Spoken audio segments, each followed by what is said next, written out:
Hello, my name is Megan Jones, and today I'm going to be talking to you about parents of children with disabilities. That title alone takes on a whole new meaning when it comes to a parent. It's probably somebody who just got married, a boyfriend, a girlfriend, a family member, or just a significant other in somebody's life where they find out that they're expecting a baby. That news is so exciting and frightening at the same time. And that's just based on the aspects of that they're having another life and that they will be responsible for it. And then you think of the exciting questions of whether or not it's going to be a boy or girl, what type of personality he or she will have, and how they will be in their future. Sometimes parents tend to disregard the what ifs, and one of those questions or the what ifs would be, what if my child had a disability? Now that is a very hard question to think about or even have a straightforward answer to, because you're not so sure, or you may not be educated enough to know what to do. And that is definitely a fear that I listened to today. On NPR, I listened to a man named Greg Rogers talk about his struggle, his thought process through finding out that his pregnant wife was having a daughter and had a disability called Down syndrome. Greg Rogers is a professor over at Pennsylvania University. He was a writer and reporter for 10 years, and when he found the news about having a daughter with Down syndrome, he expressed his fear, his confusion, the unfairness, the unhappiness, the questioning every day before his child's birth, and almost wanted to give up, it sounded like, because he said that when his friends would try and cheer him up, he would always say something negative back. That it's easy for them to say, that it'd be okay, that he can handle it. Now, I'm sure reading it is different from actually having it happen and feeling the situation. But you can already tell that his fears were real, and it wasn't the fear that you would expect a parent to have, because you're expecting to have a perfect child. And now he finds out that his daughter's going to have Down syndrome. Sometimes that question comes to, well, should we keep the child? Should we have the child? And that would be definitely a scary thought to have. So when they did have the child, her name was Genevieve, a very beautiful baby girl. And she was in intensive care, and it was about a 150-mile trip. He went there every day for 8 days to go see his daughter while they were taking care of her. But then he started to realize, once he saw his daughter, that fear, that doubt, that questioning, just because of that disability, went away. And he expresses how, just like with anyone else, with their baby girl and their father, expresses love of how that she will change people's lives, and including himself first. And that moment when he showed and expressed that love, you can tell that no matter who that person is, no matter what they're diagnosed with, no matter that fear, that he can overcome it, and he did. He overcame that fear, and it just proved of how capable he actually was, and he fought it, and he won. And now he goes on expressing of what Genevieve can do.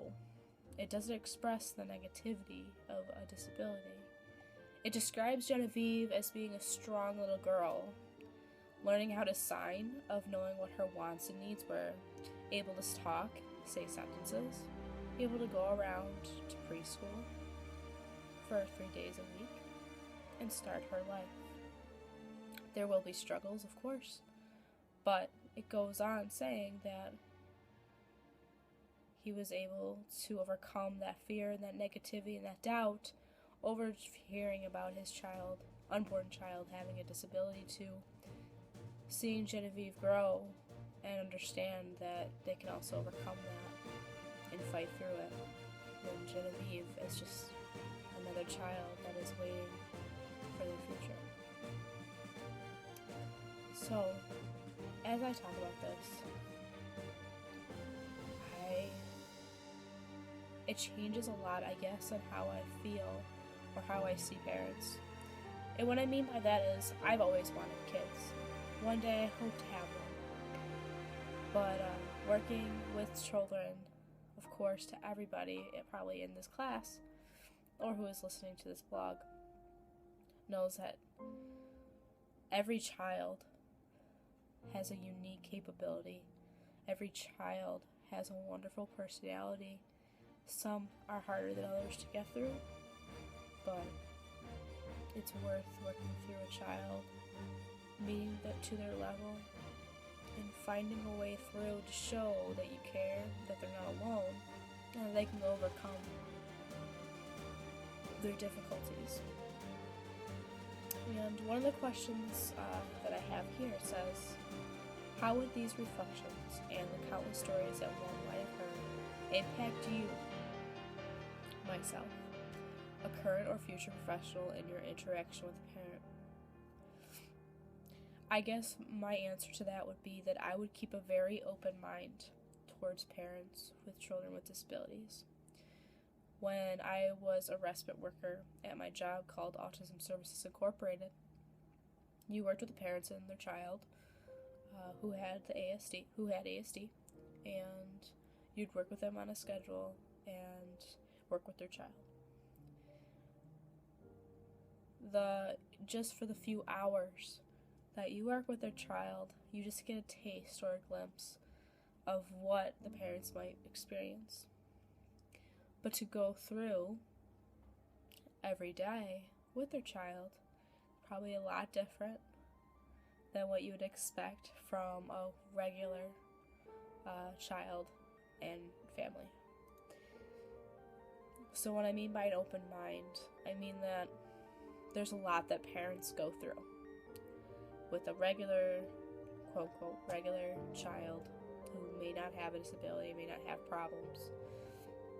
But think of a child who does have a disability and a parent who can't afford to have a babysitter or pay for daycare all the time, who needs to supervise their child 24/7.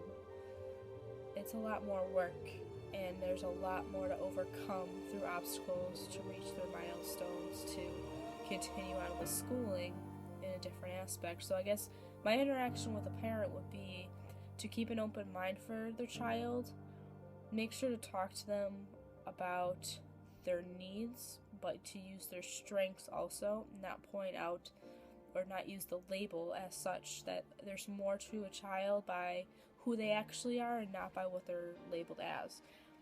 And I think sometimes teachers tend to forget that. Teachers tend to look at their IEP and just go with it. I feel that you need to talk to the child, get to know the child first. Yes, reference and look at the child's IEP or 504 accommodation plan, but get to know the child first, see who they are, get their personality, connect with the child to make that difference. So that's how I feel it impacts me, because I think I wouldn't be so close-minded towards a parent with a child with a disability compared to not. And another question was specifically, how might these impact you as you prepare for an IEP meeting at the beginning of the school year, or look ahead to interacting with parents during the school year? I guess in terms of that, it's almost the same way of letting them have an open mind towards how they feel first. I would want the parents' opinion, or I would like their feelings about their child first, rather than me judging based upon like Common Core state standards, like such as New York State, or based upon just like a piece of paper telling me what their disability is and what their needs are. I feel that a parent's opinion is also important. Sometimes may be incorrect or maybe misunderstood, but their parents probably know more about the child than we would firsthand, especially during the beginning of the school year or during beginning of an IEP meeting. I feel that it's very important for every parent to be at the IEP meeting and to have their opinion about their child. Even if sometimes the opinions may not be entirely correct, they probably know more of what they can do for their child first, and so that we can accommodate accordingly. I believe that if all those questions that you think about when you are a parent and you have a regular child being born, just to think you probably have twice as more problems or questions or what ifs, or what do you do when you find out the news that you have a child with a disability. I feel like there's a lot more fear, and there's a lot more things that a parent needs to do to kind of like wear that suit of armor and to be there for their child, where something that they can't control is it kind of in their way of development. And I feel like it's teachers' also job to help provide that support for the parent and not always push parents away. And I understand that there are parents out there who don't seem to always be there for the child, in my experience, such as student teaching. But I believe that most parents out there do want a change in their child, and there needs to be a lot more open-ended minded teachers out there for them to help their children as well. Thank you.